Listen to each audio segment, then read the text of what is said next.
Hi, I'm Tisha. I'm Loren. And this is the Open Booked Podcast. Today we are talking about the Ex Hex, and I don't have it pulled up. Who is the author Erin of that? Sterling. Yes. Funny story. It is Rachel Hawkins' pen name, and I did not know that till I was today years old. Yeah. Yep. Oh my gosh. I purposely didn't tell you before this because I wanted a real reaction. Yeah, because that's hilarious because I love Rachel Hawkins, and I don't know, this was hot take. Oh, The Ex Hex was a little. Okay, I can't wait. It was a little too sweet and like cutesy for me. After Rachel Hawkins is like a more like suspense or thriller, like I don't know, that's weird. Did she write that? Oh no, that was Christina Lauren. The Wife Upstairs. Oh, Verity 3.0. Oh, okay. I'm trying to think of what else I'd read by her. Yeah, I don't know. Okay. Every day I have to pull something off my bookshelf. I can't find anything, but I knew the name, so that's where I knew it from. Okay, I definitely have read that one. Okay. She also wrote The Villa. Oh. And Reckless Girls. I know I have something on my shelf that is Reckless Girls. Yeah. Okay, maybe I don't. Yeah, I really liked that one too, except for the ending. Okay. And then The Heiress, which I have not read, but it's on my TBR. Maybe I've just seen these on Book Talk and stuff so much that maybe I'm like, oh, that's where I know I've seen that. Okay. Which I could have also made the connection because she wrote a book called Hex Hall. Okay. So, I mean, that's kind of, yeah. Huh. Yeah. Adding that to my TBR too. Learning something new every day. There is a second to the Ex Hex, which I did not realize until after. Yeah. That being said, we'll get into what we're reading because I'm currently reading the second to the Ex Hex. I think it's called The Kiss Curse. Yeah. And it is also on Everand. I should probably finish it today afternoon when I'm, making candles. Yeah. Yeah, The Kiss Curse. I was right. Okay. What are you reading? I'm still trying to get into the Third Crescent City. I've started it, but then like got sidetracked and like tried to finish other audiobooks quickly just because I started to get behind on my reading challenge, and then I was like panicked, and then I was like, okay, let me finish these like really quick. And yeah, so Crescent City, the third one, and then I'll read the next one in the Ex Hex. It's really fast. And then I don't know what am I reading right now? Won't let me get out of my book on Kindle. Virgin Sacrifice. Okay, so we're sticking with the spooky theme. Yeah, it's the first in the Dead Girls Club by L.M. Ramirez. I got the second one as an ARC, so I'm like trying to hurry up and finish this one before the ARC review is due, like Thursday. Oh! Yeah. Casual. Yeah. But, in other news, I cannot get that Milli Vanilli or whatever song. Milli Vanilli? Blame it on the rain. From the Menendez Brothers show. Yes. Oh my god. My entire TikTok is, what's his face? Nicholas Alexander Chavez, is that his name? Who plays Lyle Menendez? Yeah, it's him singing that song. Okay. That is like half of my TikTok. Have you watched the show on Netflix, The Monsters, yet? Not yet, because we started to watch something and it didn't come out until like the next day. So I was like, well, shit, I haven't had time. So I watched the first episode. I saw all of these, which honestly, this is Ryan Murphy, American Horror Story, the guy for spooky shit like this, okay? This is a second season to Dahmer. If you remember Dahmer a few years ago, it's in the same format where they have the actors come and like act out what's going on, and they try to make it as true as possible. Okay. But this show has created a ton of controversy because they took a lot of creative liberty, which I'm assuming happens in any adaptation, just like in the books. 100%. Like, Yeah. it happens. But the brothers are speaking out from jail. They've been in jail for like 30 years time. at this Yeah. point, 30 something years. Yeah. And they're speaking out, and they're like, a lot of things that made people think that they did it for money. So the biggest debate right now in the whole world, and their case is getting reopened, like, because of this show. So the biggest debate is, did they do it for money because their dad was super rich, or did they do it because they were abused? And let's be real, it was the early 90s. At this time, they thought men could not be raped. Sorry if I said a word that's going to get us canceled. Could not be sexually assaulted. They could not be abused like that. People had it in their heads that you couldn't take advantage of teenage boys, pretty much is this case. Yeah. Which we obviously know today is bullshit. Absolutely not the case, yeah. So they weren't, everyone was just like, these boys killed for money, for the inheritance, but the show plays it out. They thought they were disinherited. Like, that's truth. They thought they were disinherited because they did some, like, privileged rich boy shit, okay? They, like, did some sort of robbery, arson, I don't know the whole truth. And their dad was like, you have everything you could want, like, you are both spoiled, I'm taking you both out of my will for this. So they thought, for even a while after, because he had hid his will, that they were disinherited. So to me, that kind of discredits that theory. They thought they weren't getting any money. So if they were doing it for money, the show plays it like they're trying to hide the will, and like he played a stupid song at the funeral and all this, and Lyle, the older brother, has come out and is like, this shit's not true. And so Netflix is doing another documentary coming out like tomorrow that is based on the actual court stuff, and it's not like a Creative Freedom TV show. It's like an actual documentary. Okay. Maybe that's what I was thinking didn't come out until later then, because it's the 8th, right? Or the 7th? 7th or 8th. That's Netflix's version. They're both on Netflix, by the way. This is like Monsters Season 2, and it's about the two brothers. So, anyone who doesn't know what I'm talking about, a little backstory on the case. 1989, 90, something like that. Two brothers bought shotguns, went to their parents' house, set up alibis. It was very planned, I will say that. Killed their parents, and then went to some Taste of LA thing as their alibi, and made it try to look like a mob or mafia hit, because his dad was like really influential, wealthy businessman. And it's coming back up because they did a controversial show on it, and the case is getting reopened because they claimed one of the younger brother was sexually assaulted by his dad, and no one believed him. So they claimed that was the reason.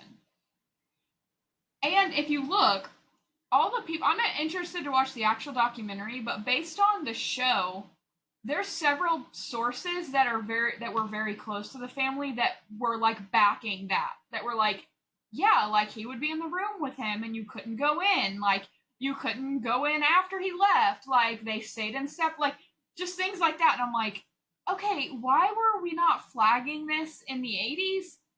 I'm sorry, these poor, like, if that's true, this is fucking terrible. They deserve it. Like, Gypsy Rose is out? Come on. Well, you saw Kim visited the Menendez brothers in prison recently. She's trying to get them out. Yeah, she posted yesterday trying to get them out. They've served enough time. Yeah, so she's all about the, what did she call it? Judicial reform. About, like, inconsistencies between, like, sentencing and charges and all of the things, which I get, like, you know, when it's somebody so disgustingly evil like Diddy, they're gonna throw the book at them. They want to charge them with anything they can and see what sticks based on evidence. So I get that, but also, like, there needs to be consistency between all of the things, and everything can be called something else. Like, premeditated murder is also like something manslaughter. Like, it's all different terminology based on your state and jurisdiction, and it's just weird. And it's also based on the judge's discretion at the time, which is where a lot of it gets open to interpretation. Because the judge because half of them are bought off, as we saw in Knock 'Em Out 3. Yep. Oh yeah, for sure. Taking it back to last week. Yeah. But I looked it up because I was like, I wonder if Kim got involved, because maybe her dad, I mean, who used to be a lawyer, Rob Kardashian, was somehow involved. He wasn't, unfortunately. But I looked it up. Leslie Abramson was the criminal defense attorney for the Menendez brothers. Her birthday is today, October 6th. Oh, wow. She is 81. She also, they were friends with OJ. Just a little side note. Their dad was friends with OJ as a businessman. Yeah, and they ended up getting their attorney. They were in the same jail. And Lyle, like, there's photos of them as boys with OJ. And Lyle was like, hey, you need a new attorney. Which I'm like, I thought her dad represented OJ. Kim Kardashian's dad, right? Yeah, he did. Okay, yeah, that's so what. They ended up switching to her. OJ did. Or used her for something like maybe a secondary or something. Because of the Menendez brothers. I was like, wow. Wow. Yeah. So crazy. And apparently the judge that oversaw it, he's still alive. Yeah, he gave them life without the possibility of parole. Yeah.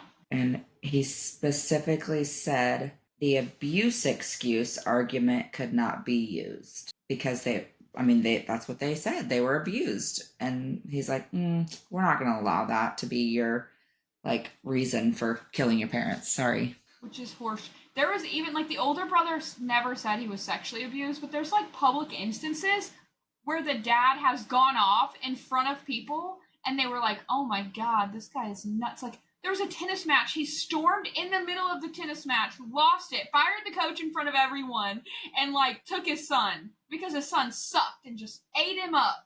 And I'm like, and this isn't evidence for abuse. If he's doing that in public, what's he doing in private? Like, it's 10 times worse.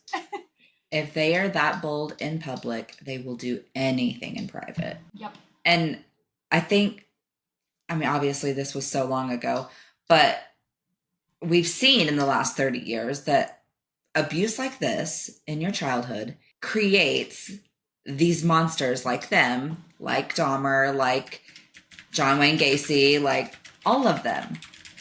Yeah. No, for sure. For sure. Yeah, we'll probably talk about it again in a couple weeks as things progress, but at this time it looks like they are reopening or reinvestigating or appealing again or something. Now, obviously, double jeopardy is a thing, and they can't be tried for the same crime twice, but maybe since they've served, they could do an appeal and get the sentence lightened or something that will allow them to. So like time served. Time served, yeah, exactly. Yeah. So I think that's what they're going for, by my understanding. And Kim is definitely backing them, and I think a lot of other people. So we'll keep you guys posted, and the new documentary, maybe we'll learn some new stuff. But yeah, it's definitely really trending right now. Especially because they got some good-looking actors to play the brothers. So Book Talk is loving the brothers. Kind of weird. Like, you'll see when you watch it, like, their relationship with each other is kind of weird. Like, Jesse and I we were watching, like, I think maybe this was in the second episode, we were like, what? Are they like shower in the same, like, it's weird. Yeah, I saw some of the previews and I was like, this is a little fucked up. But, the kids aren't around. Yeah, and I'm thinking it's... the more I'm thinking, I think they did that on purpose because they probably bonded together. It probably wasn't sexual at all, but if they were in that environment, like, they really heavily relied on each other, like, and it was normal to them. I don't know. It just trying to go in with an open mind, considering that they were possibly abused for most of their lives. So, yeah, that's similar to even Jeanette McCurdy.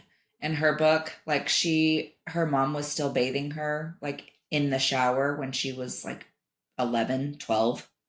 And, like, she didn't know better. So it's like, you just create these bonds unknowingly, and you don't know because you don't know what's happening in other houses. You don't know what's not normal and how fucking weird it is. Yeah. No, for sure. And then by the time you figure it out, it's too late. You're like, Yeah. oh, this is weird. Probably So. talking to a therapist, and you're just telling, an average Tuesday, and they're like, you realize that's trauma, right? Like, that's traumatizing. Oh yeah, and the therapist is big involved in the Menendez brothers. We'll talk about it after you watch it. But like one of them confesses to his therapist, and then the Oh. therapist's like, "Shit, they're gonna kill me." Like it's insane. So I wonder if Kim is going to be in the new Netflix documentary, because she was in Gypsy Roses after she visited her in prison before her release. Maybe we'll see tomorrow. Yeah. It'll be out. If she is, we'll see memes and shit about it. I'm sure. Oh, I'm sure. Yeah. In other breaking news, a little huge Diddy update. We knew there was tons of victims. We knew there was a lot, but there is an attorney in Texas, something Busby, and he is taking the bull by the horns, as they would say in Texas, and representing victims. And as of right now, there is 120 and counting. They had thousands of inquiries and have narrowed it down to 120. I'm assuming they're vetting them and getting evidence. Yeah. And if they have evidence, they're adding them to the list. If they don't, then they don't. Because I'm sure some of them are bullshit, just to be honest. Oh, 100%. Yeah. And he has said the lawsuit is going to name many other household name celebrities. Yes. Banks, pharmaceutical companies, hotels, big businesses. Said it will shock you. Yeah. CEOs. Yes. A whole bunch of stuff. It's Tony Busby, and I watched his little press conference. He's like, if you had anything to do with it, you should be scared. He's even like, if you were complicit.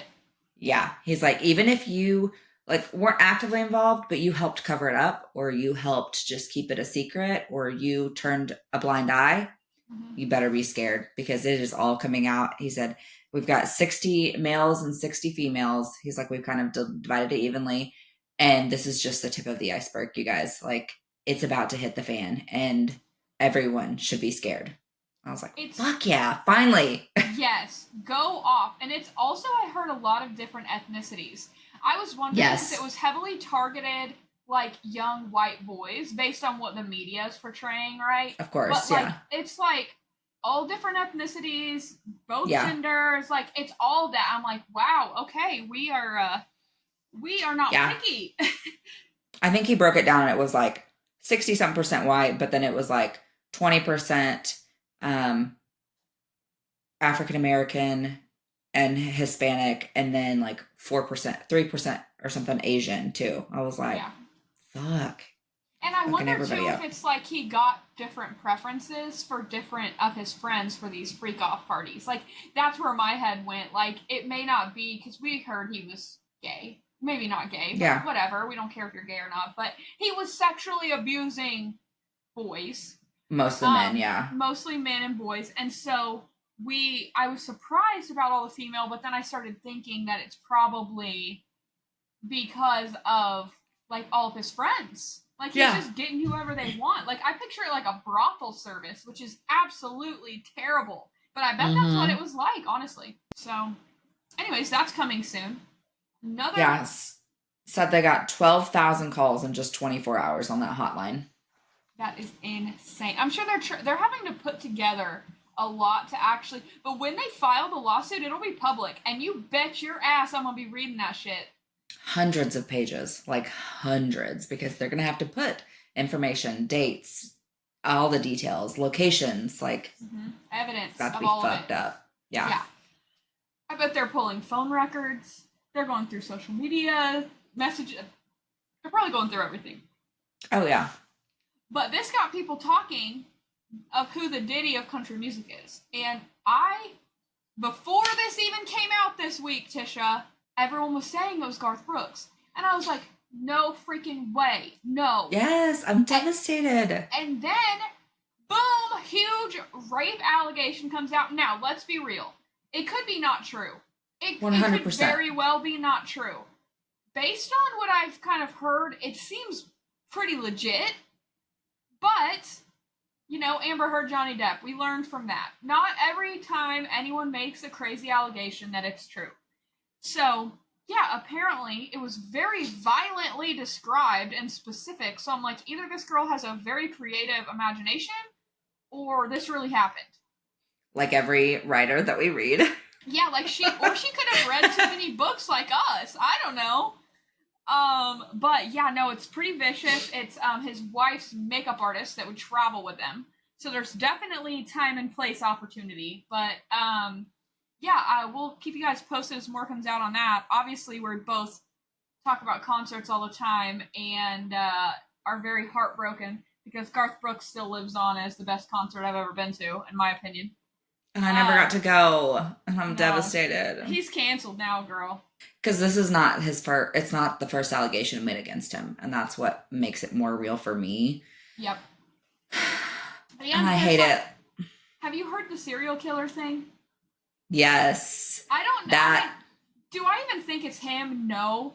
But could it be a super fan or someone on his team? I mean, maybe it is him. But it's like every show he goes to, someone dies the same night or something. Like every time he travels. Yeah, just disappears. Disappears. And it's like, I mean, it's... So there are literally signs at some of his concerts now. Where are the bodies, Garth? Yeah. Like, and he's never really addressed it either, I don't think. I think that's what people... Like, he could come out and be like, guys, this is insane, or you guys are creative, I don't know. Like, he just never addresses it. And I'm like, his social media manager or whatever, marketing team, I don't even know what they're called, should give him some script to read or post on social media or something. Yeah, because no response is a response. It really is.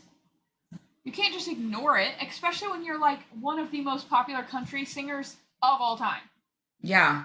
And I mean, just performed at the Biden inauguration 4 years ago. So yeah, my allergies are killing me in my eyeball today. Oh no. So she has a Forrest Whitaker situation going on over there. Just leave her alone. Yeah, it's bad. I get like that where one of my eyes will just start blinking. I can barely even wink, and it'll just start blinking, and Jesse, my husband, will be like, "What's up, Forrest?" And I'm like, "Shut up." That's so mean. Yeah. Okay, couple more topics to get through before we jump into the Ex Hex. This one's short, sweet, and delightful. Princess Diaries 3 is happening! And the way that Anne Hathaway announced it, shut up. I died. It was so excited. Yes. So, yep, we will be there. Do we want to get into this? Because it's going to be Let's talk about this next time. Okay. Yeah, this is a lot. We're preview, guys. Wear your tinfoil hats next week. Yes. Because we have some controversial opinions. And we're going to share them with you. Yeah. And you may hate us or you may love us, but we are who we are. It might be what gets us canceled. We keep saying that, and hopefully every time we foreshadow with that, it doesn't happen. Well, we have to be super popular to get canceled, so maybe this will make us super popular because, no press is bad press, right? Sure. Your face. Oh my gosh. But, yeah, so that's something to look forward to. Yep. We're ready. Okay, let's get into the Ex Hex. Let's get in the meat and taters here. Okay, Ex Hex, we already talked about Erin Sterling, pin name for Rachel Hawkins, which, just learned today, both of us. We're excited about that. Spoilers for the book. Spoilers for the book. Yeah, we picked this book because it's pretty popular on the social medias and on Bookstagram, Book Talk, Facebook groups. I think people just like the witchy, spooky vibes. What was your rating? I know you said you had a hot take. I gave it a 3, just because that's what I'm starting to give basically everything that doesn't just make me cry or I want to read it again immediately. It's decent. It's not horrible by any means. It's a cute, quick read, kind of whimsical, funny, a little bit of spice, but not oh my gosh, I have to read it again. next month because it's so good and so funny or spicy or any of the things. Yeah, no, I agree. I think it was quick, easy read, probably a good little quick filler if you're wanting to, get some spooky stuff in this month. Not I said there's spice, but not a lot. Like it wasn't completely fade to black, but it wasn't like as much as some. So I'd say it was like a good middle for maybe like a starter romance reader, a starter smut reader. So if you're listening and you're looking for like, okay, I'm not ready for Haunting Adeline, Credence, The Lost Boy, Vicious Lost Boys. If you ain't ready for that, like start here. This is good. Like there's some banter, some angst. Yeah. But it's not so much that you feel like you're really dirty, Yeah. I have a question though. What happened to Reese's betrothed? The whole reason the bitch hexed him was because he was going back to Wales. They said jack shit about it. What happened to her? Did he dump her ass or what?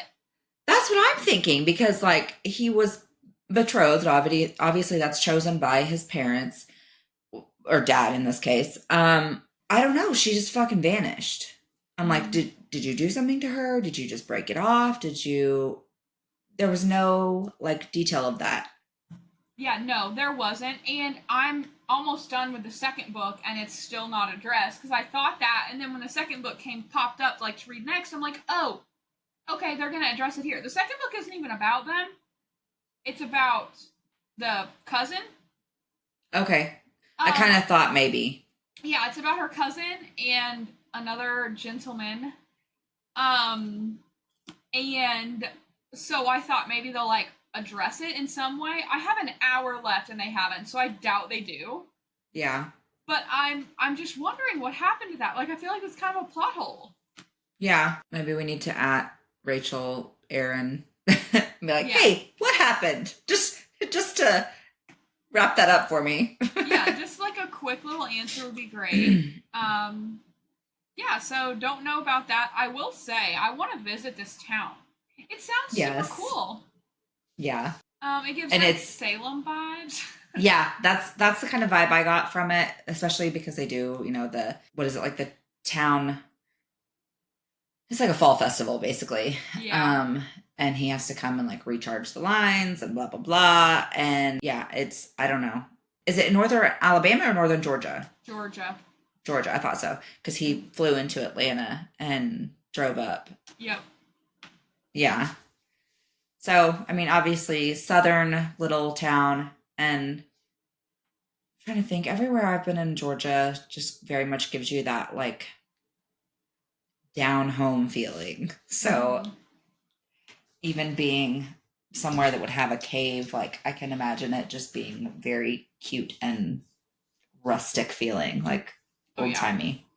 Kind of gives Gilmore Girls as well, but witchy. Yeah. Just a small town. Yeah, I think that was one of the things I saw on TikTok was like, if you like Gilmore Girls, but also like, what's the, not Supernatural, but there's another like, Charmed. That's what. Oh, Charmed. Yep. If you like Gilmore Girls and Charmed, this kind of combines the two. I was like, I kind of see it. Yeah. Yeah, and the Pumpkin Spice Cafe, which it's a paper book, so I'm not. I got to read some. I went to the doctor with Jesse Thursday, and I got to read about an hour. But it's like, did you ever watch Parks and Rec?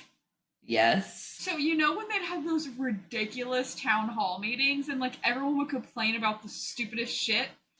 Like that is going on in Pumpkin Spice. I was literally audibly laughing out loud in a quiet doctor waiting room, and I was like, okay, I'm actually really it's like Gilmore Girls. The girl inherits a coffee shop though, and it's called the Pumpkin Spice Cafe. Okay. And then she like goes to the town meeting to meet everyone, and the mayor's like, I had a dream about, and everyone was like, oh god, and it was just like giving that. But also, like, they all knew each other. They showed up. The coffee. They're all zombies. They don't have coffee because she's not. I'm like, oh my god, this is Lorelai Gilmore. This is Stars Hollow. This is Parks and Rec. This is Leslie Knope. I was like, literally, you'll really like it. Apparently it gets really spicy too. Anyways, haven't gotten to that yet. Side note. My coworker like, I mean, obviously when we like introduced ourselves, I was like, I like reading. So she's talked to me a little bit about it. She said that she just read The Pumpkin Spice Cafe. And I was like, oh, my co-host is reading that. And she's like, well, if you ever want to borrow it. I was like, okay, thanks. That's nice. That's a good start. Yeah, she's sweet. Good. We love sweet coworkers. Yes. Okay. Who was your favorite character and who was your least favorite character? I know mine. The dad. I hate the dad. Oh, yeah. I feel like that's kind of a given. Just because he's the whole reason they had to break up and created all of this chaos. I think, I don't know. I didn't love the main characters, either of them. Yeah, I didn't either. I kind of like the side characters, as we usually do. The aunt. The aunt was my favorite, too. Yeah. I liked her. She Aunt Elaine. Sassy and fun. Yes. I do kind of want to visit the mansion, though. I just feel like the gothic decor they're describing seems dope. Yeah. Least favorite was the dad. I also really didn't like the professor lady. Yeah. Like the snobby. Oh, I kind of liked the one that like got them all in the bigger trouble with the candle. Oh yeah, like the little hustler. Yeah. I hated her for a second, but then I was like, when she was like, "Take it, please," I'm like, "Yo, you're funny." Yeah. She's like, I've sold dozens of these, and nothing like this has happened before. Yeah. No, I thought that was hilarious too. That was a good little villain. I do think that the breakup portion, there's always that they get together, dramatic breakup, one of them okay. I think, my opinion, I'm not an author, it could have been better if they had the betrothed come back in the picture. Yes, 100%. That would have made it just that much more like twisted. Like, yeah, and it's like they maybe not even betrothed anymore, but the dad is not liking what's going on and just sends her back into town. And Vivi sees them together and makes assumptions and then goes off the rails again. That would have been like optimal drama. Yes. Yeah. It would have annoyed me, but they all do. Communication issues annoy me. Yes. Okay, who's your fan cast? That's what I was just looking at. I actually like Nicole Kidman for Aunt Elaine. Okay, I can see it. Yeah, okay. And then Sean Bean for Reese's father. No, I like him way too much to make him a bad guy. That is Lord Stark of House Winterfell, right? It's the same guy I'm talking about. Yeah, no, I like him too much to be a bad guy, and he always dies in everything he plays. What about Tywin Lannister as Reese's dad? You don't see it? Oh, yeah, I could see that. He just looks 100%. Witchy. Yeah. Witchy, mean. Yeah. And then this one has Lucy Boynton as Gwen. As Gwen? Okay. Lucy... How do you spell Boy? Oh, B-O-Y. Got it. She'd have to dye her hair. I think she has pink hair. Okay, I could see it. She kind of looks like Emma Roberts. Yeah. Emma Roberts plays spooky shit well. Yes. But like this one, she's got more of the kind of pointy features, kind of like Nicole Kidman. Yeah. What about Vivi? Oh, where'd you go? Elsie Hewitt. Okay. I can see it. Pointy features as well. Maybe this person really went with a theme. Yeah. Okay, here's the prime Reese. They have Callum Turner. I'm not vibing with that, but he wasn't my favorite character. I know him from The Last Letter to Your Lover. Did you ever watch that? Yeah. With Shailene Woodley? Yeah. He's also in all the Fantastic Beasts movies. Or they have Finn Whitrock. And I think I prefer that one. Finn Whitrock. He's from American Horror Story. Yes. Yes. Yes, he is from American Horror Story. Yeah. Dandy. He's also in Halloween Town. Yes. That one. Okay, yeah, I see him being Reese. Do they have the brothers on there? No. Okay. Okay. All right. Anything else to add to the Ex Hex? Pretty quick, easy, short read. Not a lot of substance there. No. Okay. That's it. So yeah. So next week we will discuss Butcher and Blackbird. Yeah, that's yeah. Be sure to go follow our socials: Instagram, YouTube, TikTok, and Facebook only. And LinkedIn, just kidding. Open booked on all the platforms, and be sure to subscribe or follow us on YouTube, or both. And that's it. We'll talk to you guys later. Bye.